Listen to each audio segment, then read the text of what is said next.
Casey Anthony. Seems like a shocking turnaround by her family. From the beginning, they've maintained Casey's innocence in her 3-year-old daughter's disappearance.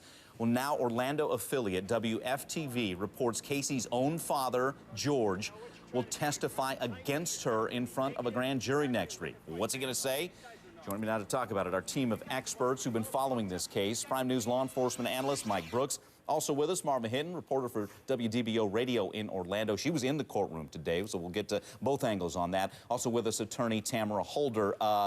Marva, let's start with you concerning George Anthony. That's big news. We use the terminology of testifying against her. What could he say here? Well, he's going to talk about something that we've already heard about, Mike, reportedly. He's going to talk about Casey, the confrontation he had with Casey when she didn't want him to go inside her trunk. So that's what we've heard that he's supposed to talk about. Okay, Mike Brooks, how significant is that? It could be very significant, Mike, because if you look at the timeline around June 16th, that is the day in question of when they believe that possibly Kaylee was murdered on that particular date, because then there were some cell phones, a flurry of cell phones, and then nothing at all. And also one very, very big witness on this in the grand jury is going to be the AT&T custodian of records, because they're going to help put together the timeline of where all the blips were, all the pings on the cell towers, and they're going back and search one area. Tim Miller with Texas EquiSearch is going to be searching starting very, very soon, and some people think that they actually may find Kaylee's body in this one particular area they're going to be concentrating on. Okay, and I know another significant portion that a grand jury is going to want to ask George Anthony about is the confrontation he'd had with Casey. She didn't want him to get anywhere near that vehicle. Right. This, again, the same vehicle that Cindy Anthony said has smelled like a dead body. Tamara, from your angle as an attorney, is this significant that her own father is going to testify against her? No, I mean, here's a girl who has her own car, her own property, and she doesn't want her parents going into the trunk of her car. What is significant isn't the confrontation, but what was found in the back of the car. If she doesn't want her parent to go into the car, who cares? Did they find anything in the trunk? That's what's important. But what was she hiding in that trunk that she didn't want her father to go near it? In fact, it's her mother's car.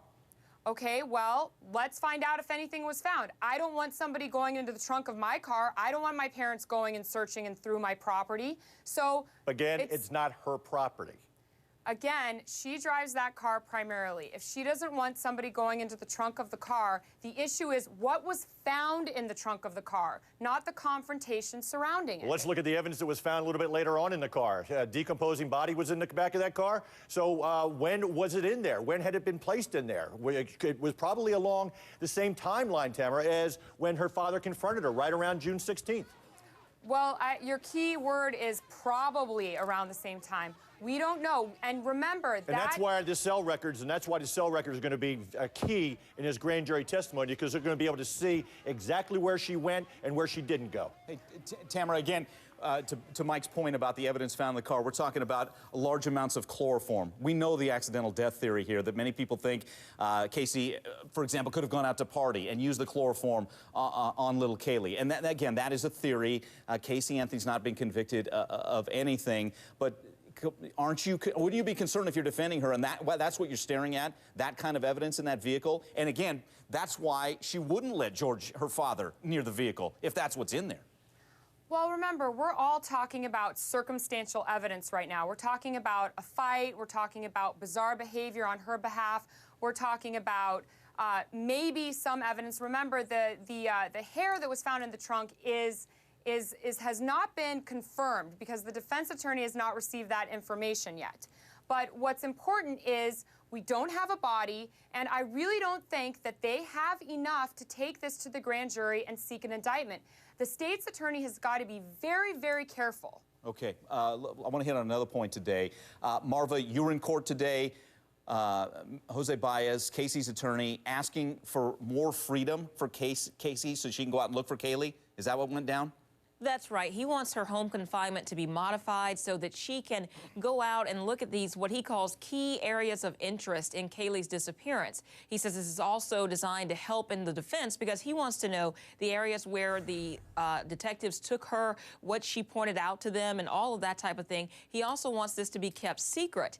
Now, the state, of course, was against this. The county was against this. They said, how are we going to maintain any idea where she is if you just let her go out and do whatever she wants? Yeah, and I know the judge even asked, hey, she could even tamper with evidence out there. I want to get a call in here. Maya in New York. Maya, what do you think of this theory or this request to let Casey have more freedom? You know, at first I thought it was kind of crazy, but Casey is very, well, she's not discreet in what she does. So if they let her go, and, you know, they could have a detective watching silently that she wouldn't even know about. I got you. And I bet you she would lead them right to the body. Well, I hear you on that front, Maya, but I got to ask Mike Brooks. I mean, Mike, isn't that about the last thing you want, Casey gallivanting around with a lawyer? Look, if she knows the areas, these key points of interest, she should have told that to law enforcement a long, long time ago. All the places she took law enforcement before, it was all a lie. Universal Studios, you name it, and everything that was coming out of her mouth and has come out of her mouth today, till today, up to now, has been a total lie. Tamara, that's right. I mean, I find it to be a ridiculous request for someone we can't trust. We're going to give someone who's lied through her teeth for 4 months more freedom? She's not going to have the ability to just go wherever she wants, whenever she wants. First of all, we have massive amounts of people just hanging out beside her house. We know for a fact she will be followed by people, she will be followed by other search teams, she will be followed by the detectives and the sheriffs, she will be with her attorney. Her attorney has a duty to make sure that his client is not covering up evidence or doing anything that risks his license. But Tamara, why not just tell law enforcement? They're the professionals. Let law enforcement or Tim Miller from Texas EquiSearch, who are professionals at searching, she knows the areas she wants to go to. Tell law enforcement where it is that they need to go or they should go, and and that's all they need to do. She doesn't need to be going out anywhere. That's not necessarily true that she knows the areas. She wants to be able to show her attorney where they took her previously. She wants to show her attorney what they've said to her on whatever routes they took her or wherever they took her. It's totally different than leading them on a chase or a wild goose chase. That's exactly what it would be, too, a wild goose chase. I agree with Mike on that one. All right, guys, thank you so much. Marva, Tamara, and Mike, appreciate your insights